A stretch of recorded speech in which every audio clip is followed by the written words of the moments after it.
अमड़ वेई मरी कदुर पोकंदी जी जल वेई मरी रत पुरवांदी अजु त अमड़े खे आज़ारी थो गणतियूं ॾई छो गारी थो अमड़ वेई मरी कदुर पोकंदी जी जल वेई मरी रत पुरवांदी तुझे जमण जा सूर सठाई कखु न किरियो को तो ते सठाई अल्लाह तुझे जमण जा सूर सठाई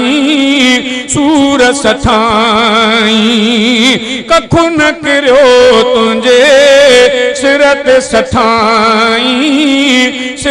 सठाई अजु छो अमड़े खे विसारे थो गणतियूं ॾई छो गारे थो अमड़ वेई मरी कदुर पोकंदी जी जल वेई मरी रत पुरवांदी अजु त अमड़े खे आज़ारे थो गणतियूं ॾई छो गारे थो अमड़ वेई मरी कदुर पोकंदी जी जल वेई मरी रत पुरवांदी हाल पुछी ॾिसो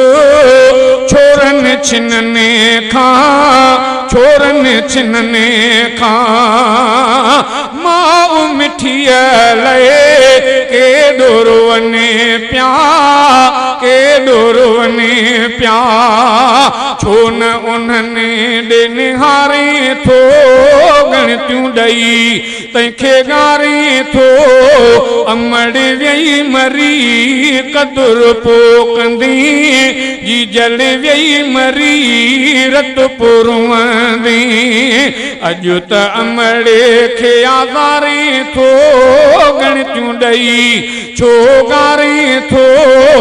अमड़ वेई मरी कदुर पोकंदी जी जल वेई मरी कदुर पोकंदी अमड़ रुठल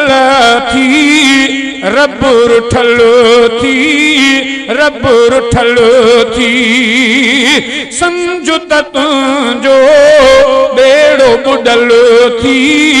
बेड़ो बुडल थी पाण खे कोन सुधारे थो गणतियूं ॾई तंहिंखे गारे थो अमड़ वेई मरी कदुर पोकंदी जी जल वेई मरी रत पुरवांदी मूसा नबीअ खे बि रब हो हुकुम कयो माउ मरी वेई हाणे ख़्याल सां घुम पियो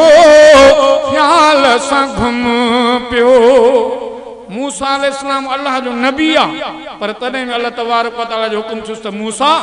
तुंहिंजे लाइ जेका बार बार मां अल्लाह खां दुआऊं घुरंदी जेके तुंहिंजे लाइ दुआ जा दर खुलियल आहे अॼु उहा अमड़ हली वई हाणे ख़्याल सां दुनिया जे तख़्ते ते हाणे ख़्याल सां घुमंदो कर शाइर इस्लाम इहो ख़्याल ज़ाहिर कयो त अल्लाह ताला होॾे पंहिंजे नबियनि खे बि ड्रेजारे थो पर हेफ़ा तव्हां असांजी हालत जो तव्हां असांखे अबे अमड़ जो को ख़्याल कोन्हे जिन तव्हां असांखे पाले ताते लिखाए पढ़ाए तकलीफ़ां पंहिंजे सिर ते सही करे एॾियूं वॾियूं तकलीफ़ां सही करे तव्हां असांखे हिन मंज़िल ते पहुचायो तव्हां असां वरी उन्हनि जी बेअदबी कयूं अलाह कंदो आहे त अल्लाह ताला अबे अमड़ जो सभिनी खे एतिराम नसीब फरमाए मूसा नबीअ खे बि रब हो हुकुम कयो माउ मरी वेई हाणे ख़्याल सां घुम पियो रब नबीअ खे ड्रेजारे पियो गणतियूं ॾेई तंहिंखे गारी थो अमड़ वेई मरी कदुर पो कंदी जी जल वेई मरी रत पुरवंदी अॼु त अमड़ खे आज़ारे थो गणतियूं ॾेई तंहिंखे गारे थो अमड़ वेई मरी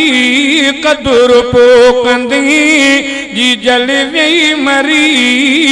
रत पुरवंदी